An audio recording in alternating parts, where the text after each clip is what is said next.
ঈসা আলাইহিস সালাম দাজ্জালকে হত্যা করার জন্য ফিলিস্তিনের দামেস্কের জামে মসজিদের সবচেয়ে বড় মিনারার পাশে দুইজন ফেরেশতার পাখার উপরে ভর করে জমিনে নেমে আসবে। এই জায়গাটা অনেক গুরুত্বপূর্ণ জায়গা। আল্লাহ বলেছেন বারাকনা হাওলা, এই পুরো এলাকাটাকে আমি বরকত দিয়ে ছেয়ে দিয়েছি। পড়েন আল্লাহু আকবার।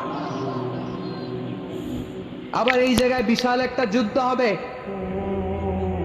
ফিলিস্তিনের একটা শহর আছে আল গৌতা, এই গৌতা শহরে মুসলমানদের কেন্দ্রবিন্দু হবে। কিয়ামতের আগ দিয়ে যা যা ঘটবে সব এই ফিলিস্তিনে ঘটবে।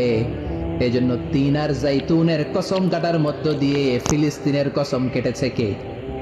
এই ফিলিস্তিনের বাইতুল হাম, যেটাকে বলে বেথেলহাম, এই বেথেলহাম সিটিতে ঈসা আলাইহিস সালামের জন্ম। সুবহানাল্লাহ পড়েন। মনে থাকবে কোন শহরে? বেথেলহাম।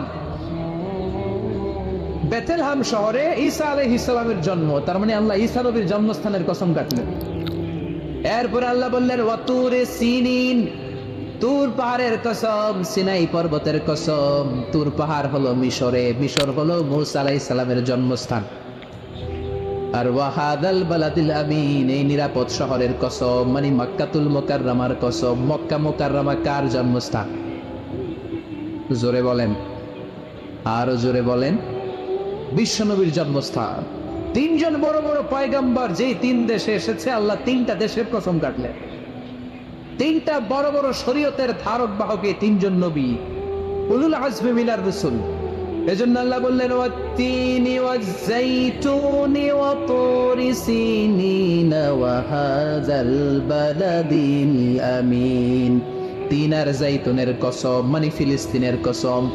ওয়া তুরি সিনিন, তুর পাহাড়ের কসম, মিশরের সবচাইতে উঁচু পাহাড়, যেই পাহাড়ের চূড়ার উপরে উঠে সাইয়েদনা মূসা আলাইহিস সালাম সরাসরি আল্লাহর সাথে কথা বলেছেন। ওয়া কাল্লামাল্লাহু মূসা তাকলিমা, সরাসরি without any media, without any via সাইয়েদনা মূসা আলাইহিস সালাম আল্লাহর সাথে কথা বলতেন। পৃথিবীতে চারটা আসমানি কিতাব সবচাইতে সেরা। এক হচ্ছে তাওরাত, দ্বিতীয়ত জাবুর, তৃতীয়ত ইনজিল, চতুর্থত কোরআন।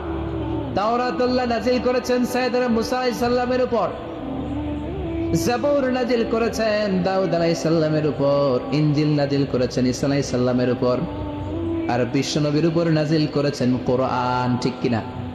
এই তাওরাতকে রব্বুল আলামিন স্বয়ং